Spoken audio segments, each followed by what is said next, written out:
হঠাৎ স্মার্ট মিটারের প্রয়োজনটা কেন হলো?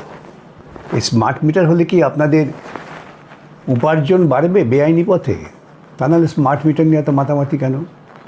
আর স্মার্ট মিটারের যে ব্যবস্থাপনা, সেই ব্যবস্থাপনাতে প্রকৃতপক্ষে বিদ্যুৎ যে একটা অত্যন্ত জরুরি প্রয়োজনীয় বিষয় পানীয় জলের মতো, সেটাকে তো অস্বীকার করা হচ্ছে। আপনারা কেউ কেউ উদাহরণ হচ্ছে টেলিফোনের মতো, আর টেলিফোনটা মানুষের জীবনে অপরিহার্য নয়। আজকে রাত্রিবেলা আপনি ঘুমোতে গেলেন, হঠাৎ আপনার কাছে খবর এলো যে তোমার পয়সা বাকি আছে, তুমি পয়সা দিয়ে দাও 8 ঘন্টার মধ্যে, আপনি কোত্থেকে দেবেন?